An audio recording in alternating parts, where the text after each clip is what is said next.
Olá, nerds, geeks e afins! Estamos todos aqui misericordiosos com o 10º episódio, também conhecido como o último, da primeira temporada da série Star Trek Stranger New Worlds, exibido na Paramount Plus. Pois bem, pessoal, chegamos então ao encerramento da primeira temporada da série. E naquele esquema que a gente considera essa série como a salvadora dessa era de latão, né? Ou seja, uma série mais voltada a agradar os fãs. E necessariamente, então, esse episódio de encerramento tem esta função: agradar totalmente os fãs, principalmente, claro, os fãs mais antigos, que é o que tem, né, algum pé atrás com as duas séries anteriores, Discovery e Picard. Claro, Stranger New Worlds tem essa pegada um pouco mais parecido com o que a gente gosta. Então eles fizeram, sim, o começo da temporada. Peraí, mas antes de falar exatamente sobre isso, né? Não, a gente vai focar aqui somente no episódio final. Eu vou fazer daqui a alguns dias, provavelmente na próxima sexta-feira, uma análise geral da primeira temporada. E aí sim, lá no próximo vídeo, eu vou fazer uma comparação se esta série de fato é boa ou melhor do que as duas anteriores. Será que tudo foi reformulado realmente para agradar a nós, antigos fãs, ou não, é apenas uma enganação? Vamos ficar para o próximo vídeo para matar essa charada. De qualquer forma, sim, esse episódio está totalmente focado em colocar que essa série aqui é do jeitão que a gente curte, tanto que ela se vale de um truque muito bom, né? Que é se valer de um episódio clássico lá da série original, das aventuras de Kirk, o equilíbrio do terror, a primeira incursão ali da Enterprise, perto ali da zona neutra, onde eles encontram os Romulanos, aquela questão de nunca terem visto a fuça dos inimigos é desvendada e se descobre, claro, né, que eles têm a mesma aparência dos vulcanos. E o Spock ali, né, fica naquela saia justa. Opa, eu não sabia.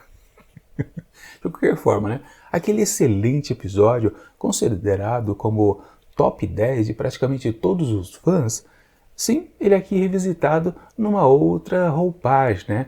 Literalmente esse episódio a gente pode considerar como uma espécie de o que aconteceria se. Exatamente, então, é o que temos por aqui. E claro, um ponto positivo aqui desse episódio é que é o primeiro e único aqui da primeira temporada que é totalmente focado na figura do protagonista da série, que é o Capitão Pike. Sim, lá na abertura da temporada, no primeiro episódio, basicamente, né, esse episódio é a continuação lá daquele. Ele estava em foco, mas como era um episódio de apresentação, até de novos personagens e o retorno de outros que a gente já conhecia, obviamente que não deu para colocar todas as luzes em cima do Pike.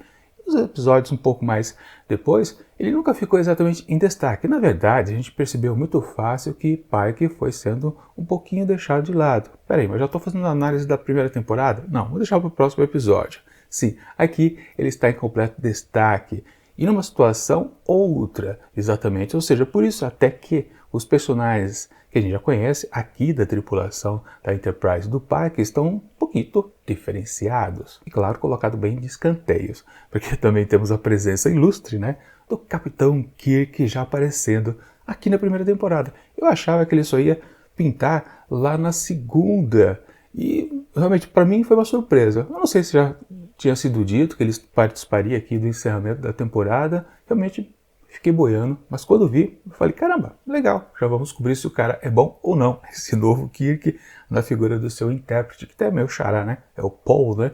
Paul o quê? Paul Wesley, olha só o nome do cara, Wesley, só pra gente lembrar de Wesley Crusher, lá da nova geração.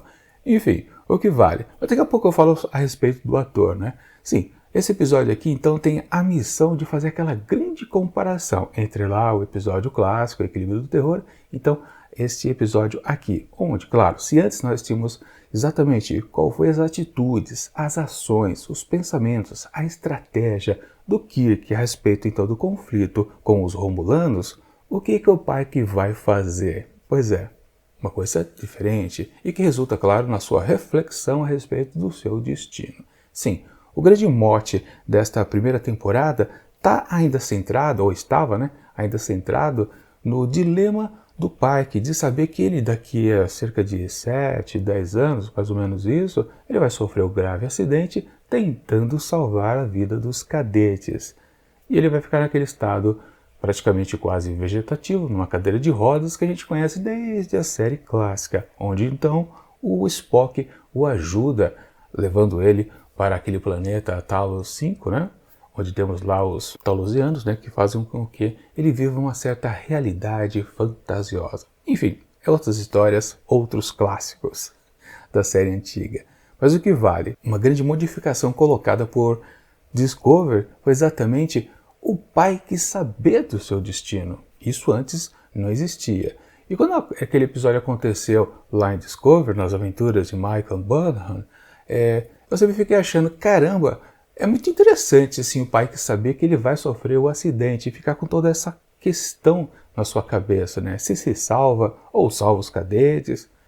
É boa, é uma questão bastante realmente oportuna para o personagem se desenvolver um pouquinho mais, mas também era uma certa amarra. E a gente percebeu um pouco disso até no comecinho aqui dessa primeira temporada. Realmente, isso é um pouco conflitante e era necessário de alguma forma se fazer um certo fecho. Eu até achava, na verdade, que seria em temporadas posteriores, mas eles resolveram fechar tudo aqui no encerramento da primeira temporada. Ou seja, esse episódio, ainda bem que ele é totalmente focado no Pike, porque sim, a missão é importante. Ele precisava realmente tomar uma atitude de reflexão e realmente aceitar o seu destino. E é claramente do que a gente tem aqui ao final dessa história. Fecha completamente este arco narrativo. Aliás, né, o episódio se inicia retornando aquela namoradinha do Pike que a gente viu lá no primeiro episódio, né? Que é a Batel, se eu não me engano o nome dela, né? Que parece que é só uma pequena lembrança pra gente, mas na verdade ela fica importante no encerramento, né? Na surpresinha ao final aqui do episódio. Mas o que vale?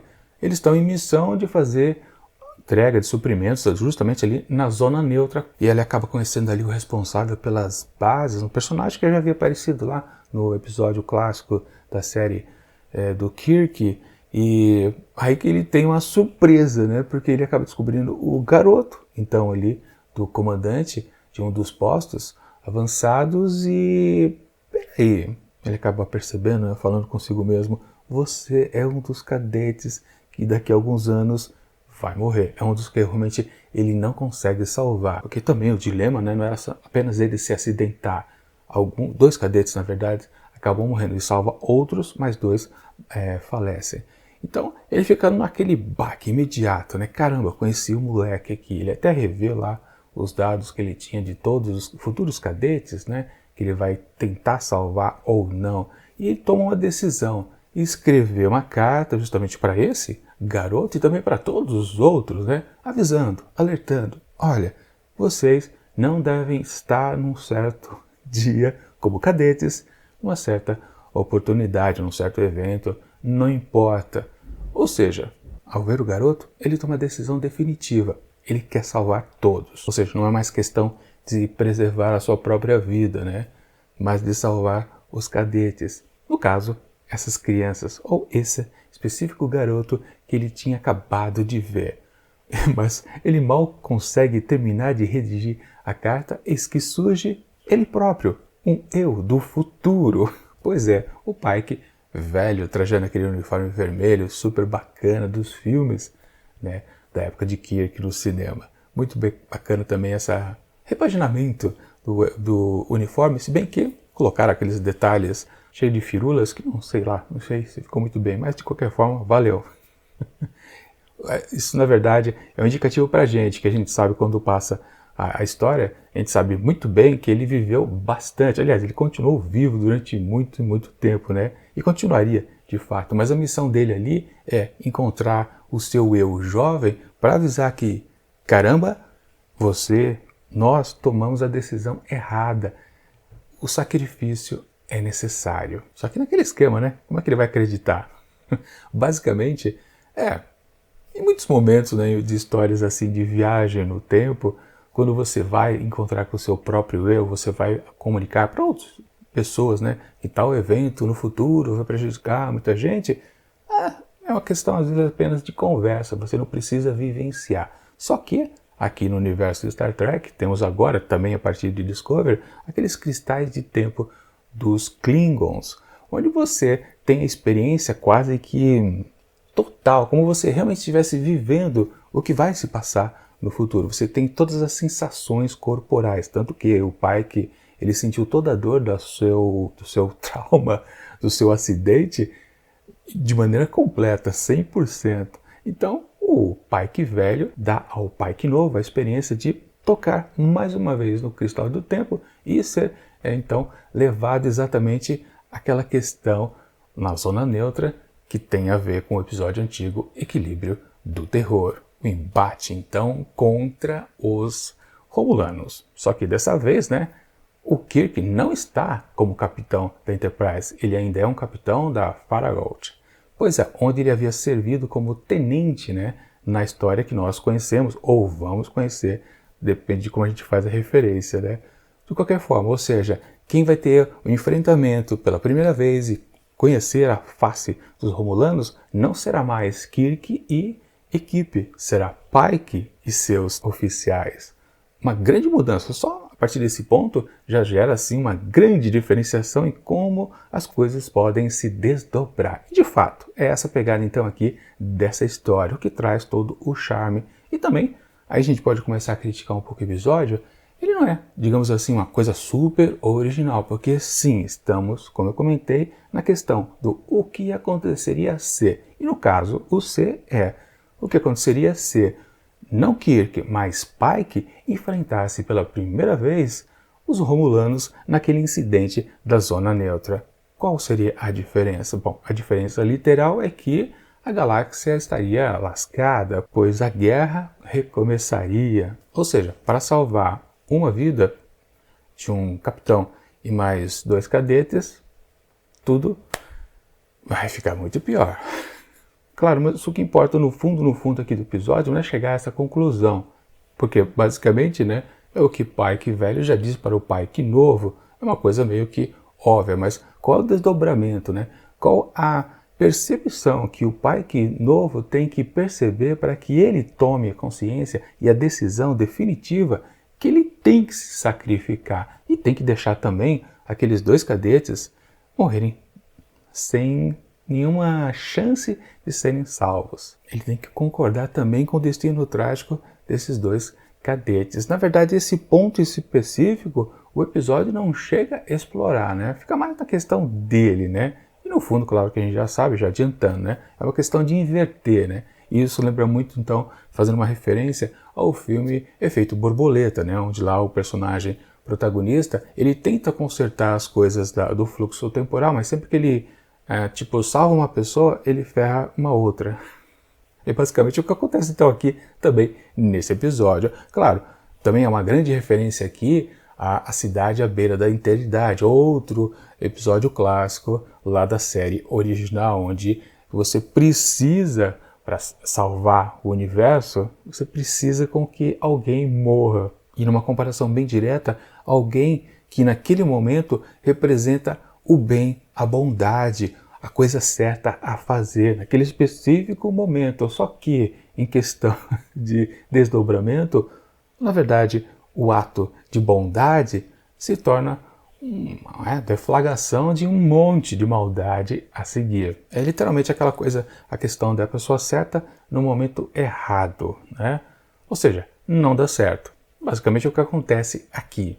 Sim, se a gente vê o episódio como um todo, numa visão geral, ele é de uma simplicidade infinita, porque, claro, ele já é baseado num classicão, é uma versão diferenciada, distorcida. Não dá para dizer que esse episódio aqui é sensacional porque ele é super original. Não, ele não vai para essa batida. A graça do episódio é ser, sim, se valer do processo da comparação, de você dizer, tá, uma coisa era assim, agora é assado. Tanto que, né, algumas questões aqui estão meio que colocadas diferente, por exemplo, como lá a figura daquele timoneiro, que era o Styles, né, na verdade o navegador, que lá no episódio clássico, ele era sempre o cara cri-cri, que ficava falando mal dos Romulanos, que ficou praticamente desesperado quando descobre que os Romulanos têm a aparência dos Vulcanos. Enfim, e tudo isso, claro, foi colocado na personagem da Ortegas, que sempre foi um personagem cômico nos episódios anteriores. Aqui ela tem uma postura daquele tripulante nervoso que havia lá no episódio original, né? Mas também, vamos combinar, né? O jeitão dela, mais sério, mais carrancudo, mais vingativo, né? Se assemelha mais ao que a gente vê no personagem da Laan, né? A personagem da Laan foi meio que transportada para ela. Laan, inclusive, só aparece num pequeno momento, né? Porque ela está a bordo, servindo como comandante lá na nave do Kirk. Pois é, na Farragut. Aí também uma ausência bem sentida logo de cara é a número 1. Cadê a Una? Sumiu?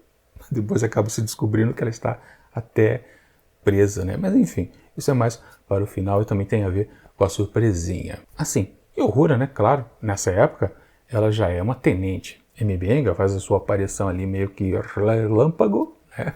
Na verdade, ali já devia ser tempos de McCoy, né? Por que o McCoy não tá? Não foi muito bem explicado. Tem aquela presença também não revelada, meio às sombras, né? Que é a presença do Scott, né? O engenheiro, né? Conhecidíssimo lá dos tempos de Kirk. A gente só a gente só ouve, né? O seu sotaque escocês, né? Coisa que se perde, obviamente, na dublagem, né? Eu vi primeiro legendado, depois quando eu vi a dublado, falei, caramba, que estrago que é, né? Você perde todo o saudosismo ali naquela cena específica, quando ele está consertando, ajudando o Spock a consertar lá os dutos, né? Assim, outra modificação também, né? Para a gente fazer a comparação, é da Chapel, né? Que demora a aparecer no episódio, e ela está, quando enfim surge, vestida com um traje azul. Pois é, ela é apenas uma enfermeira, não é a Bam Bam Bam que aniquila M'Benga nos episódios anteriores. Bom, e aqui eu preciso fazer uma crítica bem pessoal, um incômodo que eu senti no decorrer do episódio, que tem a ver, por exemplo, com aquele outro que a gente viu a respeito do M'Benga e de sua filha, quando teve aquela transformação da Enterprise no conto de fadas. Vocês lembram? Todo mundo, né? Ali, tripulante, foi colocado em novas personas, ou seja, você ficava na expectativa, ou não muito naquele episódio, né, de quem vai ser o tripulante que a gente conhece. O que ele vai ser? Vai ser uma rainha? Vai ser um soldado? Vai ser um feiticeiro? Tinha aquela sensação, né? Quanto que vai demorar para cada um aparecer em cena? Eu tive esse problema, então, aqui nesse episódio. Por exemplo, a Chapel demorou para aparecer, só no finalzinho também do episódio. E eu ficava principalmente na expectativa, cadê a número 1? Cadê? Sumiu. Para onde que ela foi? Isso me tirou um pouco a minha conexão ao episódio, atrapalhou bastante. Tanto que eu só perdi essa sensação quando eu assisti pela segunda vez. Lembra? Eu falei, né? Assisti primeiro legendado, depois quando eu vi dublado, aí me soou mais fácil, porque aí eu já sabia que cada um iria estar diferenciado, então isso já não me atrapalhou mais. E a narrativa ficou um pouco mais agradável, digamos assim. Eu realmente achei que o episódio era um pouquinho mais inferior do que depois na segunda rodada de exibição. Isso acontece bastante, né? Em muitos momentos, em muitos episódios, você tem uma primeira impressão que às vezes não resiste para a segunda. E, às vezes, claro, você acaba considerando que o episódio melhorou ou piorou. No caso aqui, ele melhorou. Eu realmente, quando eu vi a primeira vez, falei, não é um episódio lá muito interessante, porque ele não tem nada de originalidade, né? Ele reprisa um tema muito caro aos fãs antigos. Claro, isso é um golpe barato, obviamente, né? E também, uma boa crítica se pode fazer ao episódio, que eu já estava meio que dizendo no começo aqui dessa minha crítica, né? Esse episódio aqui, ele é completamente elaborado para fisgar mais uma vez os fãs antigos. Por quê? A gente teve a sensação nos primeiros episódios que a série estava indo para um bom caminho, mas depois ela caiu de qualidade. De novo, eu vou dizer mais a respeito disso no próximo vídeo. Então esse episódio aqui, ele tem essa pegada maliciosa de enganar a gente, se valendo da nostalgia, né? Sendo um puro fanservice. Ele foi feito para agradar fã. Claro, muitos fãs estão maravilhados porque é tudo isso que eles sempre querem ver. Mas vamos combinar, pessoal, a série nunca vai entregar esse tipo de produto aqui. Um episódio completamente 100% focado num personagem, como era antigamente nas antigas séries. Não, isso nunca mais vai acontecer. Eles sempre vão fazer umas coisas que fazem com que, assim, até Strange New Worlds seja pertencente, de uma maneira muito precisa, à Era de Latão. Nós não retornamos aos bons tempos. Muito pelo contrário, esse episódio aqui é completamente para enganar. E claro, o grande trunfo do episódio é se valer da presença, já agora na primeira temporada, do Capitão Kirk. Pois é. Então, aí começando a falar do ator, né? Eu achei ele que o physique de role, né? A composição que ele tem, o ator, para encarar o personagem, não está legal. Ele é muito franzino, né? O William Shatner, ele era um pouquinho robusto, digamos assim, né?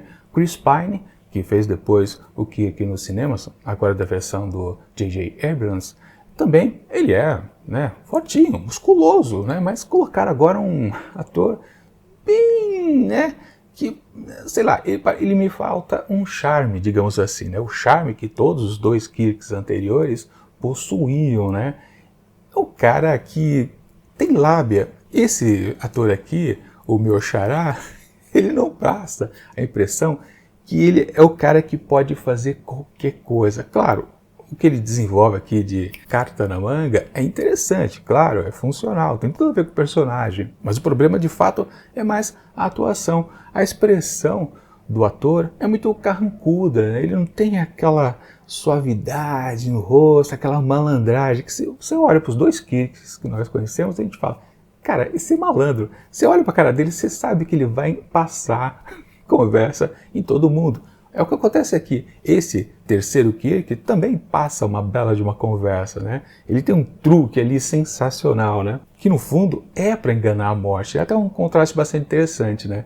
O Pike, ele não pode evitar a sua morte, o seu destino trágico, mas a essência do Kirk é exatamente essa. Ele sempre dá um olé na morte. Ele nunca acredita que ele vai morrer. E ele não sabe se vai viver ou não, né? Não sabe que um dia ele vai cair da ponte, né? Enfim.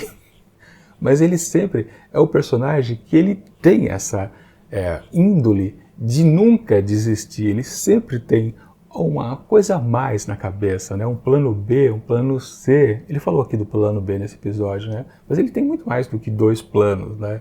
E sempre, né? Porque o Kirk sempre vendeu essa visão estratégica das coisas, ou tática, na relação que ele sempre teve com o Spock e o McCoy, né? Aquela coisa do lado mais racional e do lado mais emotivo. Quando ele se baseava nos dois amigos em termos de conselhos, dicas, na verdade, ele nunca estava querendo que um dos dois apontasse um caminho definido. Ele sempre tinha os caminhos definidos. Ele sempre fazia apenas a confirmação das ideias conflituosas que ele mesmo tinha dentro do seu pensamento.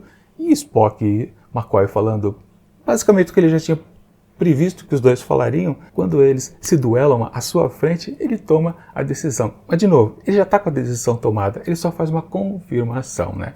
A essência do personagem é muito interessante. Dito isso, né, eu não consigo enxergar esta malemolência de Kirk na figura deste novo ator. Principalmente nesse contexto aqui muito específico que tem a ver com o episódio clássico. Pode ser que, no que vai acontecer com ele a partir da segunda temporada, pode ser que ele consiga se casar naquela nova roupagem. Porque sim, podem apostar, esse Kirk que nós vimos aqui nesse episódio não vai existir na segunda temporada. Eu tenho certeza que os roteiristas e produtores aqui da série vão mudar o Kirk. O Kirk que a gente conhecia de Shatner e Pine não vai existir. Eu tenho certeza disso. E não vai ser uma questão de interpretação, vai ser uma questão de novas definições do personagem. Ou seja, esse toque que a gente já percebe aqui diferente no Kirk, já é talvez o que vão fazer com ele a seguir. É minha aposta, tenho certeza. E eu acho que eu vou ganhar, infelizmente. Porque vão mudar o personagem, tenho certeza. Sempre lembrando, né? Eles tinham toda a oportunidade de transformar o Pike aqui nesta primeira temporada num grande protagonista. Não fizeram isso. Eles vão fazer a mesma coisa com o Kirk na próxima temporada. Claro, ele não vai ter um grande destaque, ele não vai substituir o Pike. Mas a gente já sabe, está se fazendo um preparo para um reboot da série original. Ou seja, talvez a série aqui do Pike, Strange New Worlds, dure, sei lá, 3 temporadas no máximo e depois já comece o reboot de Star Trek, né? A série original, a série rebootada, ou algo parecido com isso. Ou até mesmo, né, dentro da própria série aqui, realmente chega um ponto onde o Pike sai, terminando, né, sua missão de 5 anos, né, de comando da Enterprise, e o Kirk entra no seu lugar. Acho que a transição talvez aconteça realmente dentro da própria série. Enfim, agora falando exatamente das modificações feitas aqui no que aconteceria a ser, foram interessantes? Foram. Infelizmente eu não tive a oportunidade de rever aqui o episódio antigo, porque eu não sei porquê. Acho que já foi feita a mudança, né? As séries estavam todas na Netflix e estão sendo passadas para a Paramount Plus. Só que na Paramount só está a Star Trek Enterprise, né? Que é as aventuras de Archer. Todas as outras séries, Star Trek Original, Nova Geração, Deep Space Nine e também Voyager, e também a série animada, elas não estão aqui na Paramount, mas elas estão ainda com algumas referências lá na Netflix. É até uma coisa meio maluca que está acontecendo, né? Não sei se algum defeito estava acontecendo ontem, hoje comigo, mas os últimos episódios que eu havia assistido, tanto da série original, quanto de Enterprise, quanto de Voyager, quanto de Deep Space Nine, todos eles estão ali na memória ainda. Eu consigo ver o episódio, mas a série não está mais lá. Os episódios, as temporadas sumiram. Basicamente está acontecendo o que estava a filha do M-Benga, né? Os últimos episódios que eu assisti estão no buffer da memória. Pois é, eu consigo rever, mas não consigo rever o resto da série. Ou seja, eu não tive acesso para rever. Eu queria ter visto o Equilíbrio do Terror mais uma vez, justamente para entrar no clima, né? Claro, já havia assistido uma vez, antes de assistir a segunda, porque a tradição que eu faço aqui sempre ver 2 vezes, rever o Equilíbrio do Terror, mas não deu. Mas de qualquer forma, assim, a comparação que eles fizeram, né, as coisitas diferentes, claro, acaba resultando em quase a mesmíssima coisa, com exceção que a guerra de fato acontece, né? Aparece lá o pretor ou a pretora, né? Porque eles não podiam deixar de colocar uma mulher poderosa na história, né? Eles limaram ao máximo, né? Mas tinham que deixar uma pontinha do jeito de fazer a série que eles gostam, adoram, né? Enfim, mas tá, foi bacana o que aconteceria a ser. Todo o desenvolvimento que ocorreu aqui no episódio é muito bacana, é interessante. Como eu disse, quando eu vi a segunda vez, eu consegui me conectar mais a essas coisas, porque na primeira vez realmente eu estava totalmente... aparece logo outro personagem, e isso me tirou a conexão realmente com a narrativa. Mas enfim, é um excelente episódio? Não, não é. É um episódio fraco? Não, está longe de ser fraco, é um episódio muito bom. Na verdade, o meu desejo é que esse episódio aqui, que é mais ou menos, fosse o mais fraco de toda a temporada, mas na verdade não é. Ele está sendo considerado por muitas pessoas como o melhor episódio. Sim, é o melhor episódio, você pode dizer que é, porque é o melhor episódio que trabalha o protagonista. Nenhum dos outros 9 personagens, 9 episódios, deixaram o Pike em evidência, somente neste daqui. Porque essa série não é sobre o Pike. Tem essa noção, claro, né? Não é sobre o Pike Strange New Worlds. Também uma coisa que a gente precisa notar, né? O episódio anterior foi sim o encerramento dessa primeira temporada. E esse aqui é o encerramento do arco do Pike. Então, para fazer essa grande distinção completa. E é quase... dá para ter essa sensação que talvez eles não tinham até certeza que a segunda temporada realmente fosse acontecer. Às vezes dá até para perceber um pouquinho que, caramba, parece que eles escreveram depois. Quando se bateu o martelo, não... vocês podem começar a produzir a segunda temporada, aí eles já pensaram imediatamente em enfiar o Kirk aqui na segunda temporada e resolveram até antecipar. Não, já vamos colocar ele já no final então da primeira temporada. A gente coloca mais um episódio, talvez eles tenham descartado algum que eles jogaram para a segunda. Eu acho que eles fizeram uma salada assim nesse sentido, porque o episódio anterior ele tem completamente um ritmo e uma conclusão de fecho de temporada. E como o arco em si do Pike necessariamente não precisava ser terminado por aqui, podia se deixar para a segunda, terceira temporada, então realmente não precisava fazer o link nada com ele. E de novo, esse episódio aqui é para reconectar os fãs que já estavam ficando dispersos ao longo dos últimos episódios, que estava uma ladeira abaixo. Enfim, mas vamos fazer uma grande questão aqui, né? Quem é o melhor capitão? A visão do Pike é a mais interessante ou a visão do Kirk? Bom, sabemos, a visão do Kirk, né, e suas ações resultam num processo de paz. Já a visão e as ações de Pike resultam na guerra. De novo, a pessoa certa na hora errada não dá certo. Nesse sentido, sim, é um episódio bastante interessante. Precisamos dizer, claro, que o fecho, a decisão tomada por Pike é referente, obviamente, nós já sabemos, em relação ao Spock, porque ele tenta desviar o seu destino, mas a tragédia vai para cima do Spock. E pelo que o Pike velho fala ao novo, já se tentou, em outras oportunidades, reverter exatamente o prejuízo que Pike tem no futuro com os cadetes, mas de qualquer forma que se tentava, sempre o Spock se ferrava. E o Spock é o que é essencial. Quando o episódio estava rolando, a primeira vez que eu assisti ele, eu achava que a conclusão que Pike ia chegar para fazer o seu sacrifício é que Kirk precisaria estar vivo. Ou seja, ele acabaria morrendo aqui nesse episódio. Mas não, né? Realmente eu não percebi que todo o foco estava realmente em Spock. E aliás, né? Isso até ajuda a própria figura do Spock aqui nesta primeira temporada, porque ele também foi outro personagem que foi aniquilado ao longo dos episódios. Ele ficou apenas um marionete ali de T'Pring em muitos e muitos momentos, né? Capacho também da própria Chapel. Enfim, né? Foi uma outra valorização do Spock, assim, meio por tabela, né? Foi que ele não estava em destaque, né? Mas foi, no fundo, se valorizou o personagem para toda a franquia, né? Ele é importante, ele não pode ser dispensado. Até Kirk pode, mas o Spock não. E aí, claro, todos os fãs vão concordar com isso, com a definição colocada aqui nesse episódio, que também faz uma amarra um pouco melhor daquela atitude, então, do futuro, quando o Spock salva, então, o Pike já debilitado, totalmente deformado, que não consegue se comunicar, entrevado ali na cadeira de rodas. Pois é, cadeira de rodas flutuante, né? Cadeira flutuante. Enfim, o que ele faz, todo aquele esforço, até passar por uma corte marcial, vale a pena, porque ele está, na verdade, retribuindo na mesma moeda o sacrifício. Não importa que eu vou me lascar na corte marcial, mas vou salvar o amigo. Ou seja, também é uma boa mensagem ao final.